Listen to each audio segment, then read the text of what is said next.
Hello everyone. तो तुम समस्त को स्वागत जनाऊे आमर ही चैनल को। तो जेमती तुम मैंने जानिछ आमे तुमर भग्नांशर जो मौलिक प्रक्रिया गुड़ाक अच्छे ना ता विषय डिस्कसन आरंभ करथिले। तो वर्तमान सुधा आमे तुमर कौन कौन सब डिस्कसन कर सारचे रे ना आमे तुमर जोग प्रक्रिया एवं वियोग प्रक्रिया विषय डिस्कसन कर सारचे। तो आज एई भिडियो रे आमे तुमर आउ जो दुईटा रहिगला कोन रे गोटे गुणन प्रक्रिया आ गोटे तुमर हरण प्रक्रिया এই দুইটা যাকକୁ ଆଜି ଆମେ এই ଭିଡିଓରେ କମ୍ପ୍ଲିଟ କରିଦବା ଦେଲେ ଯେତିକି ସବୁ ତୁମର ମୌଳିକ ପ୍ରକ୍ରିୟା ସବୁ କମ୍ପ୍ଲିଟ ହେଇଯିବ। ଠିକ ଅଛି, ତ ସମସ୍ତେ ଭିଡିଓକୁ ପ୍ରଥମରୁ ଶେଷ ପର୍ଯ୍ୟନ୍ତ ଦେଖିବ। ଯଦି ତୁମମାନଙ୍କୁ ଆମର ଏ ଭିଡିଓଟି ଭଲ ଲାଗେ ତାହେଲେ ଭିଡିଓଟିକୁ ଲାଇକ୍ କରିଦବ ଏବଂ ଆମ ଚ୍ୟାନେଲକୁ ସବସ୍କ୍ରାଇବ କରିଦବ। ଆଉ ଯୋଉମାନେ ୟାର ପୂର୍ବ ଭିଡିଓ ଗୁଡାକୁ ଦେଖିବା ପାଇଁ ଚାହୁଁଛ ତମେ ଗୋଟେ କାମ କର, ଭିଡିଓକୁ ଆଉଥରେ ଷ୍ଟାର୍ଟିଂ ରୁ ପ୍ଲେ କର। ଏଇ ଜାଗାରେ ଚେକ୍ କରିବ ଆଇ ବଟନରେ ନା ତମେ ଲିଙ୍କ ଶୋ କରିବ, ତମେ ତାପରେ କ୍ଲିକ କରିଦବ। ଦେଲେ ଆମର ଯୋଉ basic math A to Z ନା ତାର ପ୍ଲେଲିଷ୍ଟ ଭିତରେ ତମେ ଏଣ୍ଟ୍ରି କରିଯିବ। तो सही तुम यार सब गुड़ाक पार्ट भिडियो पाई। ठीक अच्छे, चल आउ लेट करवानी आरंभ करवा आज विषय वस्तु। तो फास्ट आगे आम देखा तुम गुणन प्रक्रिया जहाँ इंग्राजी तुम कौन कह जाए ना मल्टीप्लिकेशन। ठीक अच्छे, हाँ। तो देख भग्नांश गुणन प्रक्रिया बाहर करवा ना बहुत इजी। कौन पाई ना ये गोटे छोटे ही कम आमको करने पड़ो। कौन से भलसे देख, जदि आम ये आई पाक जा फास्ट एक्जाम्पल पाक जा जमी तुमको दिखाई 4/8 इंटू तुम कौन ना 2/5। तो ये दुटा को तुम गुणन करने से कहूँ। तो ये केवल आम गोटे सिंपल काम ही करवा कौन ना लब को लब सहित गुणवा हर को हर सहित गुणवा। एटा क्या गुणन प्रक्रिया। ठीक अच्छे, जदि गुणन अच्छी आम कौन करवा ना से दुईटा भग्नांशर लब को लब सहित गुणीदबा हर को हर सहित गुणीदबा आउ किसी भी करार ना। तेज आम कौन करवा कौन ना गोटे सिंपल एम गार गोटे टाणीदबा। एबे आम कौन देखा पाचे ना यार लबर अच्छी किए ना 4 आ यार लबर अच्छी किए ना तुम सर 2। तो बर्तमान ये दुटा को गुणीदबा। तेबे आम लिखिदबा 4 गुणन 2 सेमतिका तले कौन लिखा तुम 8 गुणन कौन अच्छे यार हर ना 5 अच्छी। तो लिखिदे एबे गुणी दियो 4 दिने 8 8 पंचा तुम कौन ना 40। बुझिपाल समस्ते, हाँ। तो एबे जो भग्नांश तुम देखा पाउच तुम सर या आम आ छोट कर लिखिपर। मुझे तुमको यार पूर्व भिड गुड़ाक भी बुझे आसची जदि तुम रेजल्ट रे देखा पाउच एमती गोटे भग्नांश जहाँ तुम आहरी काटा छाटा कर छोट कर लिखिपर ताको तुम काटिकी ही लिख। जदि एमती छाड़ी पलि आसल ना तुम एटा गोटे कौन लंग क्वेश्चन गोटे इनकम्प्लीट आंसर हो। ठीक अच्छे, तुम तो छोट छुआ कि ना हो कि तुमको एग्जाम रे ये क्वेश्चन आसो एगुड़ा को जस्ट आम तुम कौन कर एप्लाय करवा क्वेश्चन रे। बुझे कि नहीं, हाँ। तो जदि क्वेश्चन तुमको ऑप्शन देथिबो तो आम ऑप्शन अनुसार चेक करवा कोडा ठीक आंसर हम।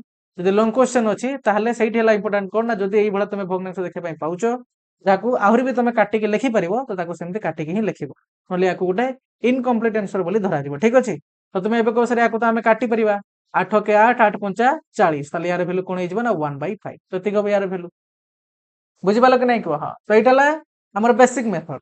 किंतु जदि या जड़े आउ टे स्मार्ट वे करने चाहिए तो तुम या एमती भी कर कौन दिया तुम 4/8 इंटू तुम कौन ना 2/5। तो देख सब गुणी की अच्छा है ना नहीं, हाँ। तो यही जगह तुम्हें जब देखा पाउच किए कटि जाऊँ ना तो तुम एवटू ही काटिकी आगू को बढ़ देले तुमको इजी हम माने ये जगह जमी तुम बड़ बड़ संख्या गोटे पाइगल ना आ बड़ संख्या पाइब नहीं। तो तुम निजे कह सर ये आम देखिक जापे या आम लिखिपर 4 के 4 4 दिन 8 तो कटिगला एम दीज लब हर कटे ना, हाँ। तो ये जगह कौन लिखिपर आम 1/2। एवं तुम निजे भलसे देख ये हर अच्छे तुम 2 आ लबर भी अच्छे 2। तो बर्तमान पुणी थे ये कटिजे कि नहीं तुम सर हाँ कटिजे। तो ये देख पुणी थे 2 के 2 तुम कटिगला आ रहा कौन तुम सर 1/5 देख सागे सागे खाली देखिक आंसर बाहरी गला। तो ये जदि तुम देखा पाउच कि कटि जाऊँ ना तो काटापी चेष्टा कर। तो बर्तमान देख तुम 2i रे कौन देती एटी भी से तुमको दुईटा भग्नांश देती कहूँ कौन ना एम गुणफल बाहर करने।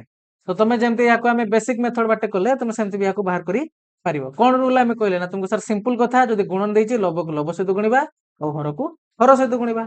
तो ये गोटे सिंपल गोटे गार टाणीदे एवं आम तुम कौन करवा ना तुम सर लब दीटा गुणीदे 14 गुणन 1 आ तले किए ना तुम सर 10 गुणन 20। तो ये आम गुणीदे।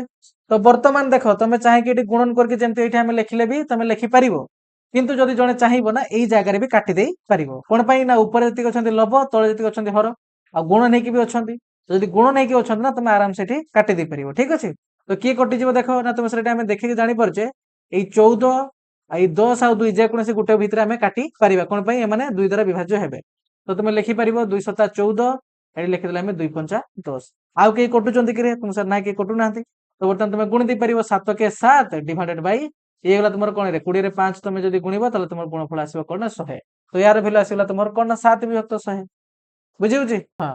तो बर्तमान देख तुम 3 रे कौन देइछि तो ये आम दीटा तुम अप्रकृत भग्नांश नहीं ठीक अच्छे तो चाहे तुम जेकोसी भी भग्नांश नियो अप्रकृत भग्नांश नियो प्रकृत भग्नांश नियो मिश्र भग्नांश नियो समस्त सेम ही रूल जदि गुण नहीं अच्छी तो लब को लब सहित आ हर को हर सहित तो ये आम कौन करवा ना ये गोटे गार टाणीदे तुम सर ए लब को लब सहित गुण दबा हर को हर सहित गुण दबा तो तुम कौन देखा पाच ना सर 15 गुणन उपर 13 आ तले कौन होगा ना तुम 7 गुणन 9 तो ଏବେ କିଏ କଟି ଯାଉଛି ଭଲସେ ଚେକ୍ କର ନା ତମ ସାର୍ ଉପରେ ଏଇଠି ଲବରେ 15 ଅଛି ହରରେ 9 ଅଛି ଏମାନେ ଦି ଜଣ ଆରାମସେ କଟି ଯାଇ ପାରିବେ ତ କାଟି ଦିଅ ସାର୍ 3 3 9 ସେଟା ତମର କଣ ନା 5 3 15 ହେଇଯିବ ତ ଏବେ ଗୁଣି ଦିଅ ସାର୍ ଯଦି ଆମେ 5 କୁ ବର୍ତ୍ତମାନ 13 ସହିତ ଗୁଣିବା ତ ୟାର ଗୁଣଫଳ କଣ ଆସିବ ନା 13 ପଞ୍ଚା 65 ତ ଲେଖିଦେଲେ ଆମେ 65 ଡିଭାଇଡେଡ୍ ବାଇ ହେଲା ତମର କଣ ନା 7 3 21 ତ ଏତିକି ଆଇବ ୟାର ଆନ୍ସର ହଁ ନା ନାଇଁ हाँ तो एबे आई भिरे कौन देछि देखो ना एठी से तुमनको दीटा मिश्र भग्नांशर गुणन बाहर करिया पई देछि ठीक अछि हाँ तो तुमन कोन कहितले जो जागारे भी तुम मिश्र भग्नांश देखिया पई पाउछो चाहे से तुमर जोग प्रक्रिया थाउ वियोग प्रक्रिया थाउ कि गुणन थाउ कि हरण थाउ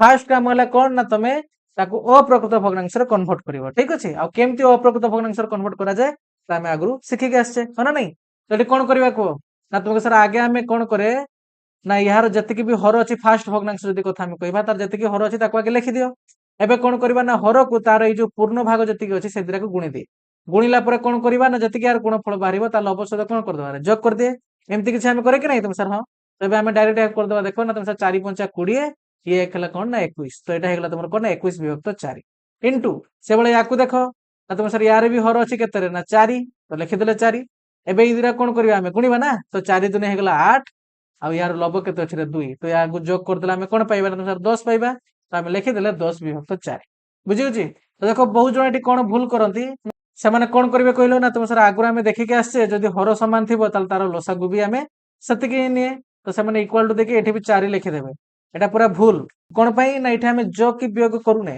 एठी हमें तुमरो गुणन करूचे तो गुणन जतळे हमें करूचे ना हमें तुमरो कोन करबा ना लब को लब सहित गुणिबा आ हर को हर सहित गुणिबा एतिक ही काम तबे गुण ना तुम कह सर एठी हेगला हमर 21 गुणन 10 तळे हेगला कोन ना 4 गुणन 4 एबे देखो के कोटी होउची तुमरो ना तुम सर एठी हमें देखिया पई पाउचे 10 आउ 4 ए दी जण 2 द्वारा विभाज्य हेबे तो आराम से हमें काटी परिबा तो 2 5 10 2 दुने हेगला 4 जदी काटी दबो तुमको गुणिया पई भी इजी होबो ठीक अछि हां छोट छोट संख्या आसीबे ना तो एबे तुम 21 रे 5 गुणी दाओ के कटुचंदी कि तुम सर ना कि कटु ना तो गुणी दियो 21 रे तुम 5 गुणिबो ना तुम सर 5 के 5 5 दुने हेला 10 तो 105 डिवाइडेड बाय हेला तुमर कोन 8 एतिक आसला तो वर्तमान तुम या को एतिक छाड़ दबो कि नुहे कोन पई ना ये जेहेतु गोटे अप्रकृत भग्नांश ताको आमे मिश्र भग्नांश रे कन्वर्ट करिक लिखिया पई चेष्टा करिया केमती करे आमे ताको ना 105 को जति तार लब थिबो ना ताको तार हर द्वारा हरण कर देबा तो 105 को एठी आमे 8 द्वारा हरण कर देबा तो कोन पडियो कोन ना सर 8 के 8 पडियो वर्तमान 10 रु 8 गले तुमर हिजबो कोन रे 2 तापर उल्ला के ना 5 एबे देखो 8 3 तुमर कोन रे 24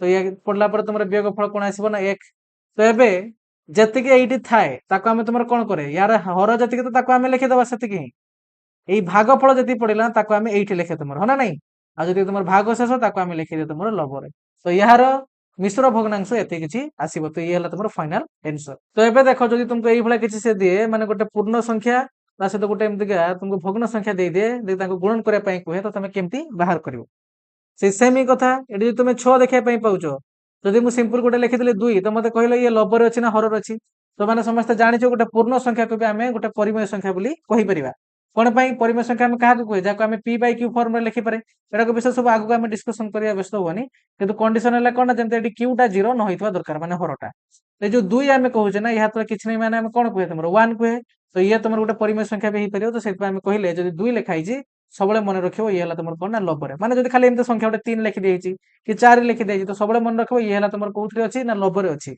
आ ता हररे केते रहइबो ना तुम सर किछ नाही माने हम जानिचे ता हररे 1 रहइबो बुझुची कथा हां तो देखो ये जगह को पुणी थे बेक करवा जो 6 लिखाई ना या तले किसी नहीं माने तुम कौन अच्छे तुम सर 1 अच्छे तो ये समस्त जान लब को लब सहित गुणब और हर को हर सहित गुणब तो तुम ये डायरेक्ट कर दी पार या आउ गोटे प्रोसेस भी शिखेबी तो आगे ये कर ना तुम सर आम ये गोटे गार टाणी दबा तो ये कौन करवा ना तुम सर लब दीटा गुणी दबा तो 6 गुणन 2 से तले हर दीटा गुण दबा तो 1 गुणन 3 तो ये भलसे चेक कर किए कटि जाऊँगी ना तुम सर 3 अच्छे 6 अच्छे आराम से मैंने कटिजे तो केमती काटे ना 3 दुने 6 आ रहिला कोन रे ना तुम सर 2 गुणन 2 डिवाइडेड बाय हला हमर 1 तो यार गुणफल कोन आसीबो ना तुम सर 4 विभक्त 1 आ तोळे तो हमें 1 लेखेनी माने हर रे 1 लेखेनी तो ताको सिंपल हमें लिखि देबा तुमर कोन ना 4 तो यार एतिकी हबो आंसर ଏଇପଟେ ତମେ କରିପାରିବ ଯୋଉଟା ଆମର ବେସିକ ମେଥଡ।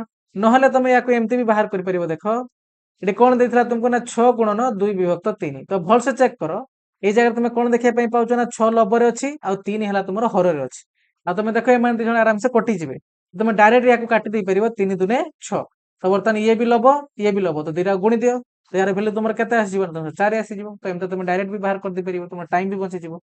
ବୁଝୁଛି କଥା? ତାହେଲେ ଆମେ କେମିତି ତୁମର ଭଗ୍ନାଂଶରେ ଗୁଣନ ବାହାର କରିବ ତମେ ଯେତେ ଟାଇପ୍ରେ ବି ସବୁ ଭଗ୍ନାଂଶ ଅଛି ନା ସବୁ ଟାଇପ୍ରେ ଆମେ ନେଇକି ତମର ଡିସ୍କସନ କରିଦେଲେ। ମତେ ଲାଗୁନି ଏଟା କାହାର ବି ଡାଉଟ୍ ଥିବ କାହିଁକି ନା ଏଟା ବହୁତ ଇଜି। ତ ଏବେ ଆମେ ତମର ଡିସ୍କସନ କରିବା ହରଣ ପ୍ରକ୍ରିୟା। ଠିକ ଅଛି, ଯାହାକୁ ଇଂରାଜୀ ତମର ଡିଭିଜନ ବୋଲି କୁହାହଉଛି। ତ ସମସ୍ତେ ବର୍ତ୍ତମାନ ଭଲସେ ମନ ଦେଇକି ମୋ କଥା ଶୁଣ। ମୁଁ କଣ କହିବା ପାଇଁ ଚାହୁଁଛି ନା ଯଦି କେବେ ତୁମକୁ ଏମିତିକା ଭଗ୍ନାଂଶ ଭିତରେ ହରଣ କରିବା ପାଇଁ ଦିଏ ନା ତ ସବୁବେଳେ ମନେ ରଖିବ କଣ ନା ଏଇ ହରଣଟାକୁ ନା ଆମକୁ ଗୁଣନରେ କନଭର୍ଟ କରିବା ପାଇଁ ପଡିବ। କଣ କହିଲି ମୁଁ ନା ଯଦି ହରଣ ଅଛି ତାକୁ ଆମକୁ ଗୁଣନରେ କନଭର୍ଟ କରିବା ପାଇଁ ପଡିବ। ତ ଯଦି ଗୁଣନରେ କନଭର୍ଟ କରିବା ପାଇଁ ପଡିବ ତାହେଲେ ଏଠି କଣ କରିବା ପାଇଁ ପଡିବ ନା ଦେଖ ଏଇ ଯୋଉ ଫାଷ୍ଟ ଯିଏ ଭଗ୍ନାଂଶ ଥିବ ନା ସିଏ ହେଲା ଏଇଠି ରାଜା। ୟାର କିଛି ଏଇଠି ଟେନସନ ନବାର ନାହିଁ ଯେ କାହାର କଣ ହେଇଯାଉଛି କଣ ନାହିଁ କିଛି ତାର ଫରକ ପଡେନି। ଠିକ ଅଛି, ହଁ, କିନ୍ତୁ ଫରକ ପଡେ କାହାର ନା ଯିଏ ସେକେଣ୍ଡରେ ଅଛି। ଯଦି ଆମେ ଗୁଣନ ୟାକୁ କନଭର୍ଟ କରିବା ନା ଯେତେବେଳେ ଏଇ ଜାଗାରେ ଗୁଣନ ଲେଖିବା ତ ସେତେବେଳେ ଅଧିକ ଫରକ ପଡିବ କାହାର ନା ୟା। ତ କେମିତି ଏହାର ଫରକ ପଡିବ ତାକୁ ଦେଖ। ଯେ ଭଗ୍ନାଂଶଟା ଫାଷ୍ଟ ଅଛି ନା ତାକୁ ସେମିତିକା ହିଁ ଲେଖିଦବା। ତାକୁ କିଛି ବି ତାକୁ ଚେଞ୍ଜ କରିବାର ନାହିଁ। ଯେମିତି ସିଏ ଅଛି ଲବ ଯେଇଠି ଅଛି ହର ଯେଇଠି ଅଛି ତାକୁ ସେଇଭଳିଆ ହିଁ ଲେଖିଦବା। କଣ କହିଲି ନା ଯଦି ଏଠି ହରଣ ହେଇକି ଅଛି ନା ତାକୁ ଆମେ ଗୁଣନରେ କନଭର୍ଟ କରିବା। ତ ତାହେଲେ ଏଠି ମୁଁ ଲେଖିଦେଲି ଏଠି ଗୁଣନ ବୋଲି କାହିଁକିନା ଆମେ ଏହାକୁ ଗୁଣନରେ ହିଁ କନଭର୍ଟ କରିବା ନା। ହଁ, ତ ଯେତେବେଳେ ତମେ ଗୁଣନରେ କନଭର୍ଟ କରିବ ନା ସବୁବେଳେ ମନେ ରଖିବ ଏଇ ଯୋଉ ସେକେଣ୍ଡ ଭଗ୍ନାଂଶ ତୁମର ଅଛି ଆମେ ତାକୁ କଣ କରିବା ନା ତାକୁ ଓଲଟେଇ ଦବା ମାନେ ତାର ବ୍ୟୁତ କ୍ରମକୁ ଲେଖିବା ଏଠି। ତ ବର୍ତ୍ତମାନ କଥା ହେଲା ବ୍ୟୁତ କ୍ରମ କଣ ତ ସେଟାକୁ ଚାଲ ଟିକେ ମୁଁ ବୁଝେଇ ଦଉଛି ଆଜ୍ଞା ତାପରେ ଏଠି ଆମେ ବ୍ୟାକ୍ କରିବା। ହଁ, ତ ଏଠି ଲେଖିଦେଲି ମୁଁ ବ୍ୟୁତ କ୍ରମ ଯାହାକୁ ଇଂରାଜୀରେ ତମର କଣ କୁହାଯାଏ ରେ ନା ରେସିପ୍ରୋକାଲ। ଠିକ ଅଛି, ହଁ, ତ ୟା ଗୋଟେ ଏକ୍ସାମ୍ପଲ ମାଧ୍ୟମରେ ବୁଝିବା। ତ ଧରାଯାଉ ମୁଁ ତୁମକୁ ଏଠି ଗୋଟେ ଏକ୍ସାମ୍ପଲ ଦେଇଦେଲି 2 ବିଭକ୍ତ 3। ତ ଏବେ ମତେ ୟାକୁ ଦେଖିକି କୁହ କି ୟାର ଲବ କୋଉଟା ଆଉ ହର କୋଉଟା। ନା ତମ ସାର୍ ଇଏ ହେଲା ଆମର ଲବ ଆଉ ଇଏ ହଉଛି ଆମର କଣ ନା ହର। ଠିକ ଅଛି, ହଁ, ତ ଧରାଯାଉ ତୁମକୁ ଏମିତି ଗୋଟେ ଭଗ୍ନାଂଶ ଦିଆଯାଇଛି ଆଉ ଏବେ ତୁମକୁ ପଚରା ହଉଛି କି ଏହାର ବ୍ୟୁତ କ୍ରମ କେତେ ହବ। ତ କଣ କରିବ ନା ବହୁତ ସିମ୍ପଲ କାମ। ଏହାର ଯେତିକି ଲବ ଅଛି ନା ଆଉ ଯେତିକି ହର ଅଛି ତାକୁ ଓଲଟେଇ ଦବ। ମାନେ ଯିଏ ଲବରେ ଅଛି ତାକୁ ହରକୁ ନେଇଯିବ ଆଉ ଯିଏ ହରରେ ଅଛି ନା ତାକୁ ଲବକୁ ନେଇଯିବ। କଣ କହିଲି ବୁଝିପାରିଲ କି ନାଇଁ କୁହ। ତାହେଲେ ୟାର ବ୍ୟୁତ କ୍ରମ କଣ ହେଇଯିବ କୁହ ନା ତମକୁ ସାର୍ ୟାର ହର ଅଛି 3 ତାକୁ ଆମେ ଲବକୁ ନେଇଯିବା ଆଉ ୟାର ଲବର ଅଛି କିଏ ସାର୍ 2 ତାକୁ ଆମେ ୟାର ହରକୁ ନେଇଯିବା। ତ ମାନେ ଗୋଟେ ପ୍ରକାର କଣ କହିପାରିବ ଯେ ୟାକୁ ଆମେ ଓଲଟେଇ ଦବା। ବୁଝିବୁଝି କଥା। ତ ବ୍ୟୁତ କ୍ରମ ଯେବେ ବି ତୁମକୁ ପଚାରିବ ନା ତାକୁ ତମେ କଣ କରିବ ଏମିତି ଓଲଟେଇ ଦବ। ତାର ଲବକୁ ହର କରିଦବ ହରକୁ ଲବ କରିଦବ। ସେଇଭଳିଆ ଆଉ ଗୋଟେ ଏକ୍ସାମ୍ପଲ ଦେଖ ଧରାଯାଉ ତୁମର ଅଛି 4/5। ବୁଝିହେଲା। ତ ୟାର ଯଦି ତୁମକୁ କିଏ ପଚାରେ ବର୍ତ୍ତମାନ ବ୍ୟୁତ କ୍ରମ କେତେ ତ ୟାର କଣ ହେଇଯିବ କୁହ ନା ତମେ ସାର୍ ୟାକୁ ଆମେ ଜଷ୍ଟ ଓଲଟେଇ ଦବା ମାନେ ୟାର ଲବକୁ ହର କରିଦବା ହରକୁ ଲବ କରିଦବା। ତ ୟାର ଭ୍ୟାଲୁ ହେଇଯିବ ତୁମର କଣ ନା 5/4। ସେମିତି ଧରାଯାଉ ଗୋଟେ ସଂଖ୍ୟା ଅଛି ତୁମର କେବଳ ଗୋଟେ ସଂଖ୍ୟା ମୁଁ ତୁମକୁ ଦେଇଦେଲି 5। ତ ୟାର ବ୍ୟୁତ କ୍ରମ କଣ ହବ କୁହ। এই ডবল ডট ଦେଇଛି ମାନେ ଜାଣିବ ଏଠି ବ୍ୟୁତ କ୍ରମ ଲେଖା ଅଛି। ଠିକ ଅଛି, ହଁ, କଣ ହେଇଯିବ କୁହ ନା ତୁମେ ସାର୍ ୟା ତଳେ କିଛି ନାହିଁ ମାନେ 1 ଅଛି ଆମେ ଜାଣିଛେ। ତ ଯଦି ୟାର ବ୍ୟୁତ କ୍ରମ ଆମକୁ ପଚରା ହବ ତ ୟାକୁ ବି ଆମେ ଓଲଟେଇ ଦବା। ୟାର ହର କେତେ ଅଛି 1 ଅଛି ତାକୁ ଲବରେ ଲେଖିଦବା ଆଉ ଯିଏ ଲବର ଅଛି ତାକୁ ହରରେ ଲେଖିଦବା। ତ 5 ର ତମର ବ୍ୟୁତ କ୍ରମ ହବ କଣ ନା 1/5। ତ ସମସ୍ତେ ବ୍ୟୁତ କ୍ରମ କଣ ବୁଝିଗଲେ କି ନାହିଁ। ତ ଏବେ ଏଠି ଦେଖ ଆମେ କଣ କହିଲେ ନା ଯେତେବେଳେ ଆମେ ୟାକୁ ଗୁଣନରେ କନଭର୍ଟ କରିବା ନା ଏ ଯେ ସେକେଣ୍ଡରେ ଯେ ଭଗ୍ନାଂଶଟା ଲେଖା ହେଇଛି ତାହାରି ଆମେ ତମର କଣ କରିବା ନା ବ୍ୟୁତ କ୍ରମ କରିକି ତାକୁ ଏଠି ଲେଖିବା। ତ 2/5 ର ତମର ବ୍ୟୁତ କ୍ରମ କଣ ହେଇଯିବ କୁହ ନା ତମେ ତାକୁ ଆମେ ଉଲଟେଇ ଦବା। ତ ଉଲଟେଇ ଦେଲେ କଣ ହେଇଯିବ ନା 5/2 ହେଇଯିବ। ତ ଏତିକି ଆସ ତମେ ଗୁଣିବା। ମନେ ରହିଲା ସମସ୍ତଙ୍କର। ତ ଯେତେବେଳେ ଆମେ ହରଣଟାକୁ ଗୁଣନରେ କନଭର୍ଟ କରିବା ଯେ ତମର ସେକେଣ୍ଡ ଭଗ୍ନାଂଶ ଅଛି ତାକୁ ଆମେ ଏମିତିକା ଉଲଟେଇ ଦବା। ଉଲଟେଇକି ତା ସହିତ କିନ୍ତୁ ଗୁଣନ କରିବା ଆମେ ଗୁଣିଦବା। ବୁଝୁଛି କଥା। ତ ଏବେ କଣ କରିବା ଦେଖ ନା ତମେ ସାର୍ ଏବେ ତ ଆମେ ଶିଖିକି ଉପରେ ଆସିଲେ ଯେ କେମିତି ଭଗ୍ନାଂଶର ଗୁଣନ ବାହାର କରାଯାଏ। କଣ କରିବ ନା ଲବକୁ ଲବ ସହିତ ଗୁଣ ଦବ ଆଉ ହରକୁ ହର ସହିତ ଗୁଣ ଦବ। ତ ସେମିତି କିଛି ଏଠି ଏବେ କରିବା ଆମେ ନା ତମେ ସାର୍ 4 ଗୁଣନ 5 ଡିଭାଇଡେଡ୍ ହେଲା ତମର କଣ ନା 8/2। ତ ଏବେ ଦେଖ କିଏ କଟି ଯାଉଛି ନା ତମ ସେଇଟା ଆମେ ଆରାମସେ ଦେଖିପାରୁଛେ ଏଠି 4 ଦୁନେ 8 ଆରାମସେ କଟିଯିବ। ଆଉ ତ କିଏ କଟିବେନି ତ ୟାର ଭ୍ୟାଲୁ ହେଇଯିବ ତମର କଣ ନା 5/2 ଦୁନେ 4। ତ ୟାର ହରଣ ଫଳ ଏତେ କିଛି ବର୍ତ୍ତମାନ ଆସିବ। ବୁଝିପାରିଲ କି ନାଇଁ କୁହ। ତ ଏଇଠି କେବଳ ଗୋଟେ ହିଁ କାମ ଯେ ଯଦି ହରଣ ଅଛି ତମେ ତାକୁ ଫାଷ୍ଟ ଗୁଣନରେ କନଭର୍ଟ କରିବ। ତ ଦେଖ ଏବେ 2i ରେ କଣ ଦେଇଛି ନା ତମେ ସାର୍ ଏଠି ଆମକୁ ସେଇଭଳିଆ ଦିଟା ଭଗ୍ନାଂଶ ଦେଇଛି। ତ ଯେ ଫାଷ୍ଟ ଭଗ୍ନାଂଶ ନା ତାର କିଛି ଏଠି ଟେନସନ ନାହିଁ। ତ ସେ ଯେମିତି ଅଛି ତାକୁ ସେମିତି ଲେଖିଦିଅ 14/10। ତ ମୁଁ କଣ କହିଲି ନା ଯଦି ହରଣ ଅଛି ତାକୁ ଆମେ ଗୁଣନରେ କନଭର୍ଟ କରିବା। ତ ଏଠି ଆଗେ ଲେଖିଦେଲେ ଆମେ ଗୁଣନ। ତ ଯଦି ଗୁଣନରେ କନଭର୍ଟ କରିବା ଯେ ସେକେଣ୍ଡ ଭଗ୍ନାଂଶ ତାର କଣ ହେଇଯିବ ତାର ବ୍ୟୁତ କ୍ରମ ହେଇଯିବ। ତ ଏଠି 1/20 ଅଛି ତାର ଓଲଟା କଣ ହେଇଯିବ 20/1। ତ ଲେଖିଦେଲେ ଆମେ 20/1। तो या गुणी दियो लब को लब सहित ताले 14 गुणन हेगला तुमर 20 डिवाइडेड बाय 10 गुणन हेगला तुमर कोन ना 1। तो एबे भल से चेक कर तुम आराम से काटी दी परिबो 10 दुने तुमर 20 है ना नहीं। तो एबे के रहबो कोना तुम 14 दुने 28 ऊपर रहिला आ तळे रहिला हमर 1 तळे तो 1 लेखेनी तो यार वैल्यू आसीबो तुमर कोन ना 28 तो यार वैल्यू एति किछ आसीबो बुझ पारछ समस्ते। तो सेई बेला देखो तुमर 3i रे कोन देइची एठी भी सेई सेम जे फर्स्ट भग्नांश अछि ताको सेमति का लिखि दियो। एबे हमें हरण को कोन करबा ना गुणन रे कन्वर्ट करबा आ गुणन रे कन्वर्ट करले जे सेकंड भग्नांश अछि तार हे जिवो व्युत्क्रम। तो ये हेगला बर्तन कोन रे ना तुम सर 13 विभक्त नथिला तो ये हेगला बर्तन 9 विभक्त 13। तो एबे देखो एटी के कटि जाउची कि तुम सर ना के भी कटु नाहंती तो वर्तमान कोन करिवो ऊपर दिटा को गुणी दियो 15 गुणन 9 ये हेला तुमर कोन ना 7 गुणन 13। तो बर्तमान तुम 15 जते 9 गुणिबो तो यार वैल्यू तुमर कोन आसीबो को ना तुमे को सर 15 नु आमे जानि छे 135 तो ये हेगला तुमर 135 डिवाइडेड बाय 13 सदा केते रे ना तुम सर 91 तो लिखि देले तो यार वैल्यू एति किछ आसीबो।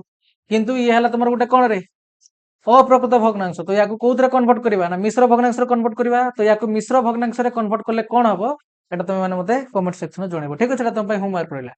तो एबे सेम देखो एटी आई रे कोन देइची ना दुइटा मिश्र भग्नांश भितरे हरण बाहर करै पय कहिची तुम कोन कहली फर्स्ट काम होला याकू अप्रकृत भग्नांश रे कन्वर्ट करो तो यार वैल्यू कोन हेजिबो फर्स्ट काम होला याकू अप्रकृत भग्नांश रे कन्वर्ट करके लेखो।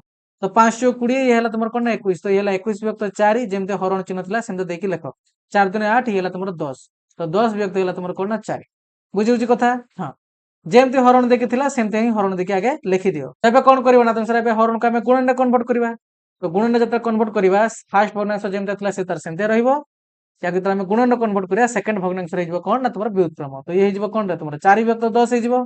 तबे भल से मार्क करे तुमर लब हर रे 4 अछि तो आराम से माने कटि जिवे आ रहिला कोन ना तुम सर 21 विभक्त 10 तो याकू बर्तमान तुमे पुणी थरे मिश्र भग्नांश कन्वर्ट करके लिखि परिबो 10 दिन तुमर 20 1 विभक्त ला तुमर 10 तो यार वैल्यू एति किछ आसीबो मजा आसी कि नहीं।